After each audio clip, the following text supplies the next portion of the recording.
नमस्कार, न्यूज 18 लोकमतच्या या विशेष व्हिडिओमध्ये आपल्या सगळ्यांचं स्वागत। खरं तर आज आपण खूप साऱ्या गप्पा मारणार आहोत अशा व्यक्तीसोबत ज्याला खाण्यातली संस्कृती अनेक गोष्टी आवडतात आणि खाने में क्या है म्हणत ते आजवर आपल्या प्रत्येकाच्या मोबाईलच्या लहानशा स्क्रीन पासून हृदयापर्यंत जाऊन पोहोचलेले आहेत। विजयजी आपल्यासोबत आहेत। खरं तर कुणालजी, तुम्ही ज्या वेळेला या सगळ्या फूडच्या प्रवासाला सुरुवात केली त्या काळी युट्यूब सारखं माध्यम नव्हतं किंवा खाण्यामध्ये फक्त पोट भरणं एवढाच एक मुद्दा असायचा, तरी सुद्धा एक पारंपरिक पदार्थ तुम्ही आज ज्या पद्धतीनं मांडतायत त्याची सुरुवात नेमकी कशी झाली?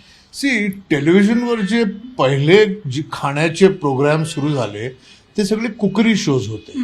म्हणजे दुपारच्या वेळी संजीव कपूर किंवा कुठला दुसरा असा शेफ किंवा पूर्वी दूरदर्शनवर काही गृहस्थ म्हणजे होम काय बोलतो आपण हाऊसवाईफ्स शो कुकिंग करून दाखवायचे। पहिला NDTVवर खूप वर्षापूर्वी हिंदीमध्ये विनोद दुआ म्हणून एडिटर होते। ते इलेक्शन्स पण करायचे आणि त्यांना खाण्याची पण हौस होती। तर ते जाऊन दिल्लीमध्ये रस्त्यावर जाऊन मग दिल्लीनंतर मग जयपूरला उदयपूरला इकडे तिकडे भटकत जाऊन रस्त्यावर नुसतं खाऊन त्याचे डिस्क्राईब करायचे आणि एकदम एवढं ब्युटिफुली डिस्क्राईब करायचे की तोंडाला पाणी सुटायचं। तर आम्ही जेव्हा 2006 मी पहिला लिहित असे खाण्यावर, माझा कॉलम होता बॉम्बे टाइम्समध्ये।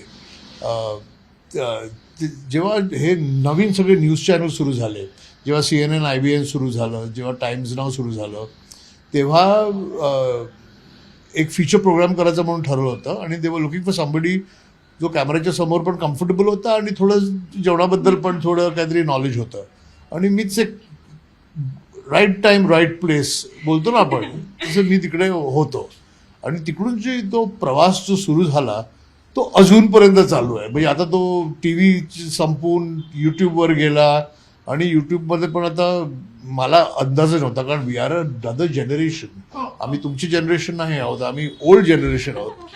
तर डिजिटल हे एम्ब्रेस करणं, त्याचे इंट्रिकसीज काय आहेत, ते कसं चालते, त्यांचे अल्गोरिदम्स काय आहेत, त्यांचा ऑडियन्स कोण आहे, हे समजता शिकत करत गेलो आम्ही। खरं तर जसं तुम्ही म्हणालात की एज गॅप आहे, कारण नवीन टेक्नॉलॉजी आहे, पण ज्या वेळेला अनेक युट्यूबर्स अगदी नवखे कॉलेजमध्ये जाणारी मुलं सुद्धा हातातल्या मोबाईलने ब्लॉगिंग सुरू करतात, त्यांना तितकेसे हिट्स किंवा ते अल्गोरिदम समजणं सोपं असतं, पण ते खरे आकडे मिळवणं कठीण आहे। म्हणजे टेक्निकली 1+1=2 हे कधीच होत नाही। ते शक्य आहे, पण माझं असं म्हणणं आहे की जे कोण मोठे युट्यूबर्स आहेत आता, त्यांनी सुरुवात तशीच केलेली आहे। ते कधी नाही कधीतरी त्यांचा तो अल्गोरिदम हिट झालेला आहे, कारण त्यांचं कॉन्टेंट चांगलं आहे। आणि मला असं वाटतं की कॉन्टेंट जर चांगलं असलं, आता मला वाटतं यूट्यूब थोडा लॉंग फॉर्मॅट आहे, पण यूट्यूब शॉर्ट्स आहेत, इंस्टाग्राम आहे। शॉर्ट फॉर्मॅटवर लोकांचं आता काय बोलतो लेवल ऑफ पेशन्स कमी असतं म्हणून। तर ही लोक आता काय म्हणतो मी ॲक्च्युली म्हणण्याचा उद्देश आहे की तुम्हाला कंटिन्युअसली करावं लागते कॉन्टेंट, आणि कॉन्टेंट इम्प्रूव्ह करत जावं लागतो। सगळ्यांना आपल्यासारखे 4 कॅमेरा 2 DOP साऊंड इक्विपमेंट करून करता येत नाही, पण ते जे मोठे झालेले आहेत त्यांनी एक कॅमेरा घेऊन स्वतः फोनवर करूनच केलेलं आहे। तर स्टार्टिंग पॉईंट वाईट नाही आहे तो। खरं तर तुम्ही सगळ्या प्रकारचं खाणं ट्राय केलेलं असेल, तुमचं आवडतं खाणं कोणतं, कम्फर्ट फूड काय आहे, आणि एक वाटतं की मला अजून ते खायला जायचं आहे असे एखादा पदार्थ? बरं, ते खायला जायचं उत्तर पहिला देतो मी, कारण खूप आहे। आपला जर देशच, first of all I seriously believe की India is the greatest food in the world. India has the greatest food in the world. आपल्या देशासारखं जेवण जगात कुठेही मिळत नाही। आणि असं नाही की मला European food, French food, Asian food आवडत नाही, पण इंडियामध्ये जे व्हरायटी आहे, तुम्ही कोकणामध्येच जा नुसतं, जसे तुम्ही 100 किलोमीटर 50 किलोमीटर ट्रॅव्हल करता कोस्टला, त्यांची जी करी आहे ती चेंज होत जाते, त्याचे मसाले चेंज होतात, त्यांचे एका चिंच टाकतात, दुसऱ्या कोकम टाकतात, कोण टोमॅटो टाकते, कोण काय टाकते ना। हिरवी कलरची करी असते, ऑरेंज कलरची करी असते, ब्राऊन असते, सफेद कलरची करी असते. सो व्हरायटी आपली जी आहे ती कुठल्याही देशामध्ये, एक चायना सोडून कुठल्याही देशामध्ये असली व्हरायटी मिळणार नाही.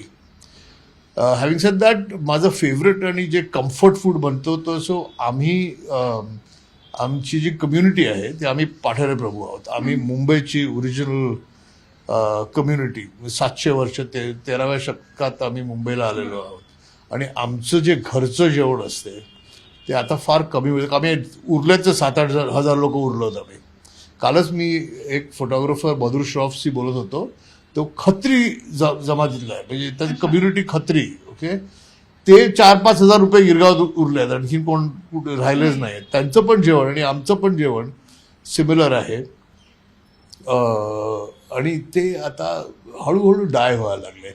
एक म्हणजे नोबडी वॉन्ट्स टू कुक. आता तुम्ही आता घरी कसं जेवण करतात मला माहीत नाही, पण कोण बोलतं आज आपण मॅगी करूया ना, आज कशाला हे करूया, आपलं उपवाप कोण करणार, वाटण कोण करणार, तर क्विक रेसिपीज हव्या आहेत. पीपलला व्हेरिएशन्स पाहिजे. आपण बाहेर जाऊन खातो त्याची पण एक टेस्ट येते, अरे पिझ्झा करून बघूया आज घरी.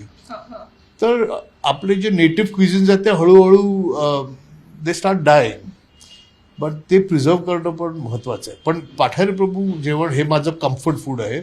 आमच्यात भुजणं आणि भात असतो, किंवा खडखडलं किंवा मटणाचं गोडं.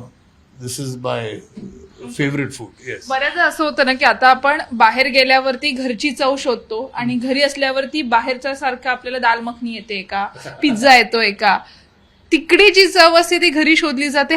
ही जी काही टग ऑफ वॉर आहे कायम असते, ती कायम होणार आहे.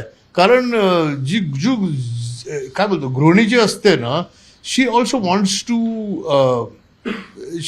Impress her family.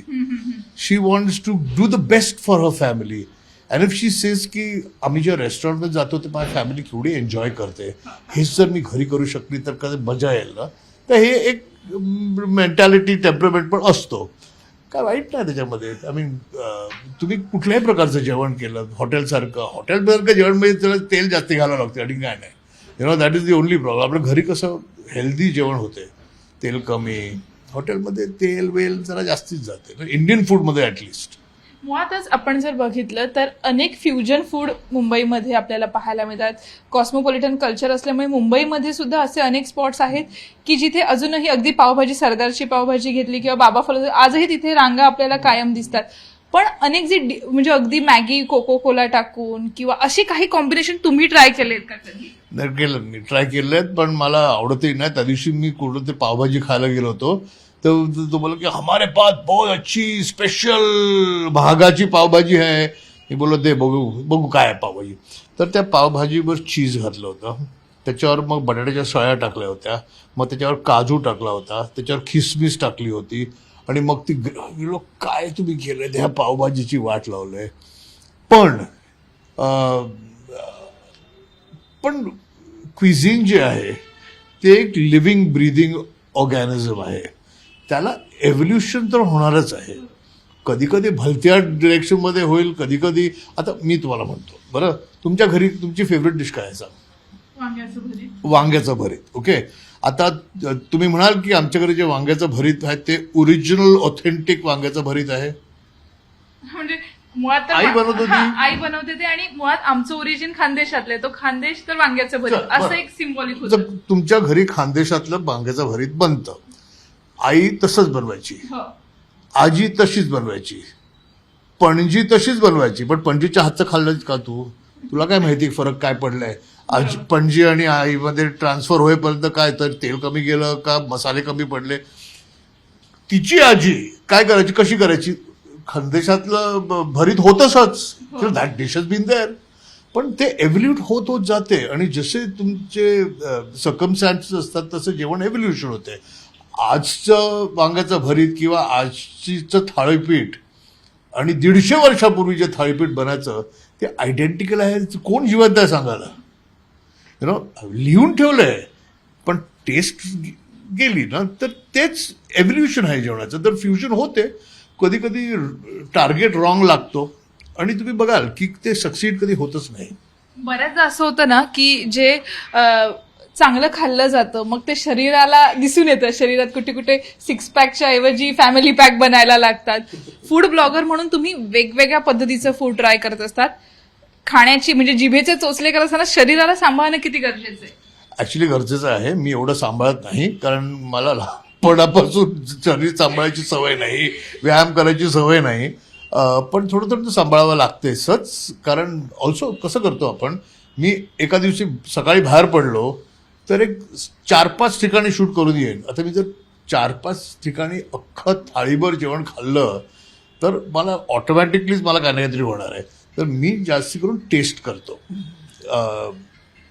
आणि मग कुठे रे फोन तुझा वाजला, हां, मी थोडं टेस्ट करतो आणि एक टेस्ट केला एक अंदाज येतो. आणि एकदम लंच टाईमच्या वेळी भूक लागली असली आणि फारच चांगलं जेवण आलं तर मग मी ते सगळं खाऊ टाकतो. मुळातच फूड रिव्ह्यू देताना तुमची जी स्टाईल आहे ना ती प्रत्येक जनरेशनला आवडते. म्हणजे तुमच्या, माझ्या किंवा माझ्यापेक्षा अगदी लहान वयातल्या लोकांना सुद्धा ती आवडते. ती कुठून आली किंवा ते वे ऑफ एक्सप्रेशन खूप वेगळं, म्हणजे तुमच्या चेहऱ्याला बघूनच कळतं की वा काहीतरी भारी या व्यक्तीने खाल्लंय, त्याची चव आमच्या जिभेवर येते. बरं, हे मला उत्तर नाही माहिती, I don't have an answer to it. पण मी एवढंच म्हणू शकतो की माझ्या चेहऱ्यावर, आणि हे लहानपणापासून तसंच आहे, खोटं बोललं का इमिजिएटली दिसते चेहऱ्यावर. म्हणजे जे काय माझे फिलिंग्स आहेत ते चेहऱ्यावर इमिजिएटली येतात. आणि मी जे करतो ते from the heart and from the mind करतो. मला आवडलं तरी माझ्या चेहऱ्यावर दिसून येते. आणि टेलिव्हिजन इज अ मीडियम जिथे आपल्याला खोटं बोलता येत नाही. फिल्मवर खोटं बोलू शकतो, पण टीव्हीचं जे एक आहे टीव्हीची क्वालिटी, की खोटं बोलणारा फटकची पकडून ऍक्टिंग करतोय, प्रिटेंड करतोय.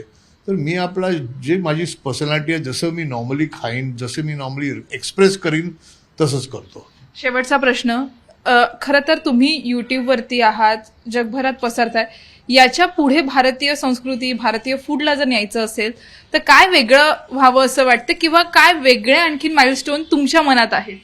पहिलं मोठं माइलस्टोन जे आज थोडं सॉल्व्ह व्हायला लागलेलं आहे, की कित्येक वर्षासाठी भारतीय संस्कृतीचं जेवण म्हणजे पंजाबी फूड आणि तंदुरी फूड एवढंच माहिती होतं लोकांना. तुम्ही कुठेही अब्रॉड गेलात, युरोपला गेलात, तर तुम्हाला दिसेल की काय इंडियन फूड काय मिळते, बटर चिकन मिळते, समोसे मिळतात, नान, रोटी. पण there is a revival and an interest in regional cuisines of India, which is what makes a cuisine richness आहे. आता पण महाराष्ट्रामध्येच बघा ना, महाराष्ट्रात 10-12 क्विझिन्स महाराष्ट्रामध्येच आहेत. प्लस तुमच्या घरी तुम्ही जे व्हेरिएशन्स कराल ती निराळी गोष्ट. तसेच तर if you want to really explore and take Indian food forward, it is in the regional space. And who's doing it is the people abroad are doing it. So you go to the UK or the United States, there are restaurants which don't give you only butter chicken and naan. Tandoori chicken, butter chicken, vindaloo, naan, nahi. They are experimenting with South Indian flavors, North Indian flavors, East Indian, Bengali food, you know.